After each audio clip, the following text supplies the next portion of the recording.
How's it going, everybody? Today, I'd just like to make a review of my Tudor Black Bay 41mm diver. So as you know, this is the 41mm. I did try on the Black Bay 58, and I do have another 39mm watch, although granted it's a different watch. It's Steinhardt, and for me, I just don't really get the wrist satisfaction with that size watch. So I just chose this one. The benefit to this one is that typically it's more available than the 58, and you can oftentimes get this on discount, especially if you have a decent relationship with your authorized dealer. So I did buy this one. Number one, because I like the size better. Number two, it's a little bit more available, but ultimately I do prefer bigger watches, so that's why I ended up choosing this one. So just to be clear, I love this watch. Okay, so this is going to be a really biased one, and I know a lot of the watch reviews I do like the watches because they're watches in my collection, so it's more of a presentation, I guess, but I'm going to try and do the best I can with this. Everyone and their brother on the watch game has reviewed this watch. Lots of people have it. It's a really popular watch, so I'd imagine you've probably watched other videos before watching this one, but I'll give you my 2 cents anyways. So first, aesthetically, I think this watch is beautiful. The no date makes the dial look really balanced. I love the lack of crown guards. I love the gilt styling. I like the other colors too. The red dot bezel was quite appealing. However, I did end up choosing the black bezel version, just because I think I just have an affinity for black dial watches. I do love the gold, the gilt. I think that's a great color combination. I have a tuna that is, I have a turtle that is kind of the same color combination, and for me that just sets it off. The red dot at the top, the pip, also really nice looking. One thing I do know that's different is that the bezel on this one, on the 41mm version, is just silver or stainless steel, the numbers. It doesn't have gilt numbers like the 58 does. I must admit, I wish that they did put the 58 style bezel on this watch. I think it would have just tied it together a little bit better, but in any case, this color combination still works. The quality of the watch is outstanding, okay? This is an amazing quality watch. I think when you feel this watch, it's gonna feel really solid. When I first tried this thing on, and I was kind of a skeptic before about Tudor, and then I tried it on and I was blown away, and I just had to buy one. The quality is outstanding. When you pick this watch up, you feel it. It's relatively heavy. The bracelet is rock solid. It does not really move at all or jingle or jangle in any sort of way. The finishing is outstanding. The bezel action is the best I've ever felt.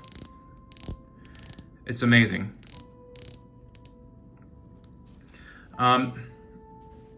60-click bezel, I must note, but the action on it is amazing. The quality of this watch is amazing. It really is, and I can't underscore that enough. I guess it's hard to talk value in regards to luxury watches because they're all, expensive items. It's not like you're getting a great deal or something, but within the context of purchasing luxury watches, I think that this watch really is a great deal. It really hits above the price point that it's at for the quality that you're getting. The finishing is outstanding, as I said. The bracelet is amazing. The dial, super clear printing, pretty easy to read. It doesn't really pop quite as much with the gilt as, like, say, a full white would if it had white markers. But for me personally, the hands are so big that I find it really easy to read, but it doesn't pop in the same way like a Oris Aquis would, for example, just because of the gilt coloring. But in any case, I do find it easy to read. Thickness. Now this is a bit of point of contention with this particular watch. It is thick, I will give it that. For me personally, it wasn't a big deal.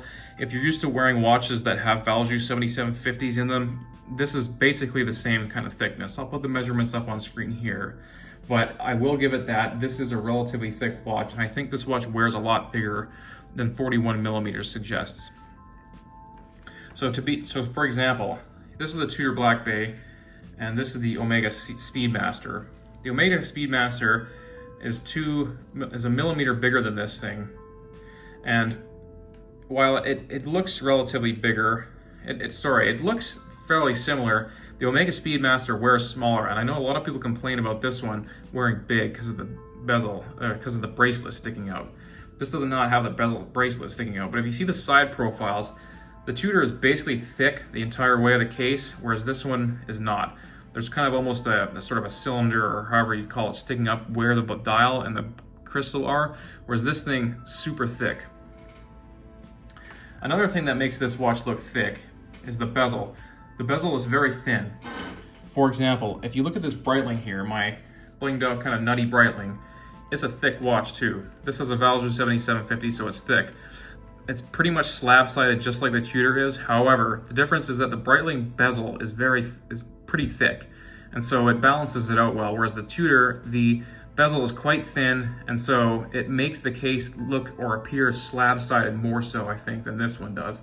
Maybe that's just my own personal opinion, but that's how I see it. So, in short, I do get the criticism of the thickness part. If you don't like bigger watches, this thing is big. It wears bigger, I think, than a Submariner.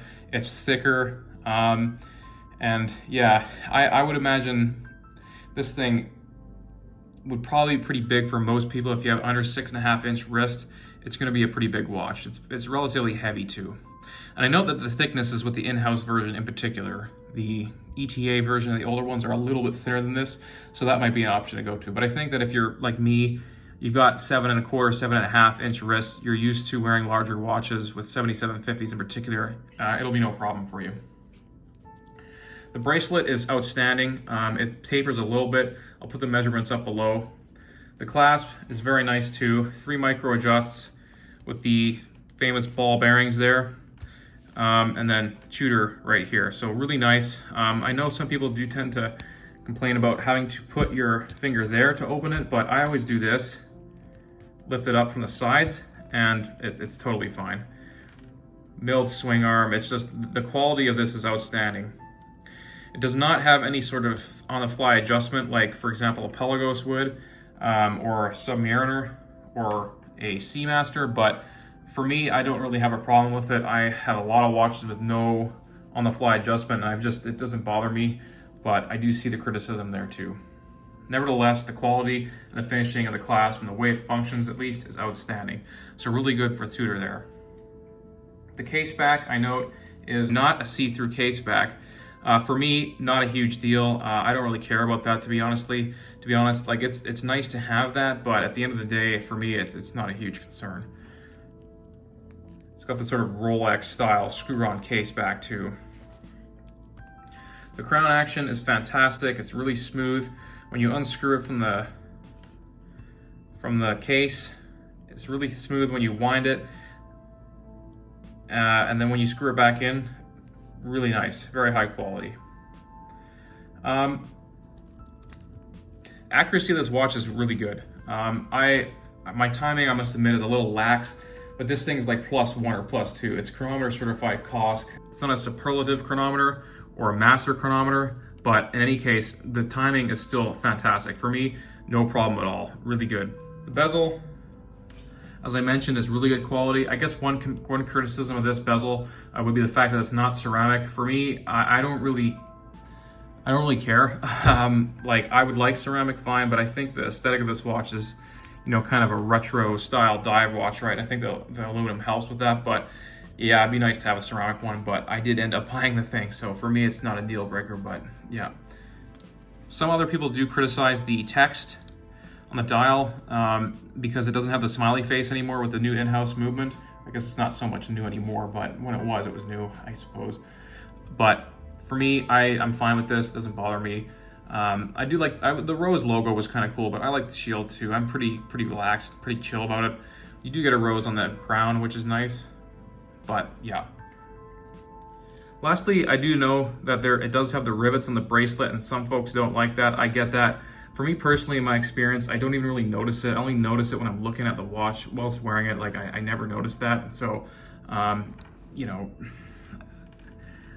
it wouldn't kill me if they were gone, but I don't care that they're there either, really. So I think if you did get the watch and doesn't bother you so much, you won't really pay attention to it, right? But yeah.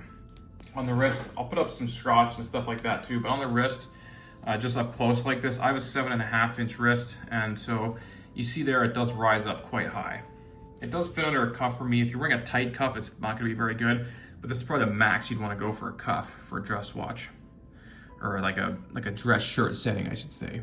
Fit for me, super comfortable, but it is bigger. You will know this thing's on your wrist. It's not small, so yeah. And for me, like, it does wear bigger than this thing. It's heavier. I remember when I went and tried it on, I was wearing the Breitling, tried the Speedmaster on, I thought it felt light, and the guy was kind of laughing at me because I'm used to wearing bigger watches. And the same is the case if you go from like this thing to the Speedmaster. Yeah, it's a bit of a heavier, it's heavier than the Speedmaster. Other criticisms, not a whole lot. I've kind of gone over things here and there, but I guess maybe some people see this thing as a Rolex Submariner substitute perhaps. I don't think so. Like for me, I bought it because I like the looks of the Tudor. The connection to Rolex obviously probably helps Tudor a bit, but you know, independently, it's a great design watch. And I know it takes inspiration from older Submariners, and it is what it is, but it is a great looking watch. So I wouldn't buy it as a substitute.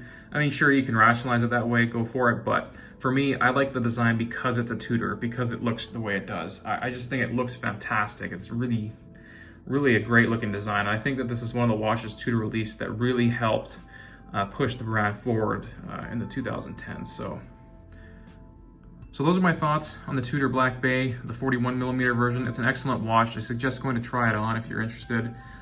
The 58 would be a great option, I think, if you've got a smaller wrist, or you just prefer smaller watches. If you just prefer smaller watches, but for those of us guys who like, you know, 48mm and up, this is definitely a great piece. So thanks for watching my video. Take care, and bye-bye.